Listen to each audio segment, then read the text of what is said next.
This video series is based upon my book, The Dancer's Study Guide. It's available on paperback and Amazon Kindle, and you can find out more on my website, anthony-king.com. The history of dance. Dance is a physical expression. It's a movement and it exists in a moment of time. Consequently, we cannot accurately date the origins of dance because we don't have the usual evidence like physical proof or artifacts. However, it's a fair supposition that as long as human beings have existed and have been able to move, they've danced. We know that dance has been part of the human civilization by way of religious ceremony, ritual and expression since the first humans. We do have ancient Egyptian archaeological evidence, paintings and depictions of dance and movement, which actually trace back to over 5,000 years. The ancient Greeks used dance as part of their religious ceremonies. It was used both as education and entertainment.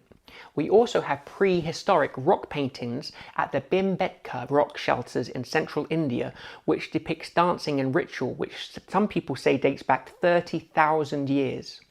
We are all aware of how movement and dance were once used as a means of communicating history and as a means of storytelling. In fact, many contemporary modern forms of dance can be traced back to ancient times, including certain ethnic, ceremonial and traditional dances. It's also important to remember that dance and movement were created before drawing and writing. Oral traditions, which included dance and expression, came first, which helped people pass on their history and culturally important stories to the next generation. These traditions are part of history and an important part of the development of human civilization. Dance has always been a method of human interaction, communication and bonding through social interaction. We can see that dance was an important part of ancient Greece and Rome through its depiction in ancient art and historical writings. The ancient Greek Orpheus, who is one of the most significant inspiration of the Western arts, was a legendary musician, poet, and a kind of prophet in their religion and myth.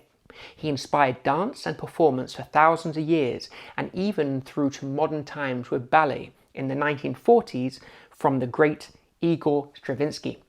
We also see dance being traced back in cultures all over the world for thousands of years, including Chinese, Indian, and many traditional forms of dance which evolved and influenced European traditions.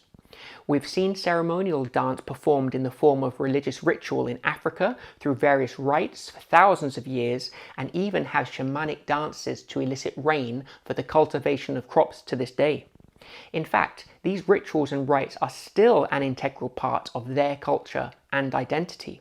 However, this is not only a practice that can be found in Asia or Africa or South America, because this kind of folk dance and celebrations can be found in almost all cultures and locations around the world. In Europe, many countries celebrate the harvest with folk dance. These celebrations often center around the dance element of these religious ceremonies. It's important to differentiate between the folk dance and religious dance though, because there are important differences depending on the culture and setting. For example, certain dances of ritual are not considered folk dances because the intention behind them is slightly different. They may, however, look very similar. Ironically, the term ethnic or traditional might be used to describe all types of religious ceremonial or folk dance, mainly because it is often culturally linked to a certain area or ethnicity.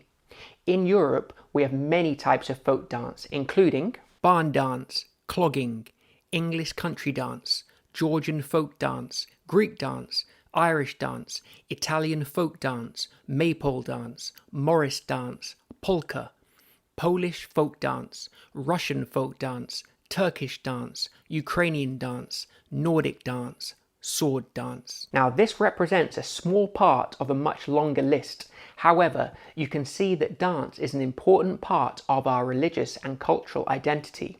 It is, in a sense, our world history. The evolution of dance in Europe, though, through folk and medieval dance at times is fragmented, but it's clear that it was primarily propagated by all classes of people, but specifically the upper classes, especially from the Renaissance 15th century, when ballet was actually performed in the royal court, which rose to real prominence in the 17th century during the reign of King Louis XIV. Ballet rose to prominence in France and especially at the world-famous Paris Opera House during the 18th century, where the art evolved even further to an actual professional performance with professional dancers, narrative, and less costumes and masks. It focused more on the dancers and the dance rather than the more ballet demonstrations and displays in the various European royal courts.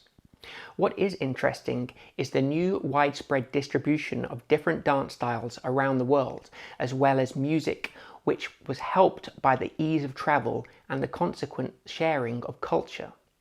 This not only helped spread the various artistic styles, but also helped mix them, which in turn has created new styles. We then saw an evolution from classical ballet into a more contemporary dance style, which moved away from the formal rules of ballet. This modern dance, although based upon classical technique, liked to break the traditional rules. We have also seen the rise of street dance and various styles of dance often promoted by specific artists and celebrities.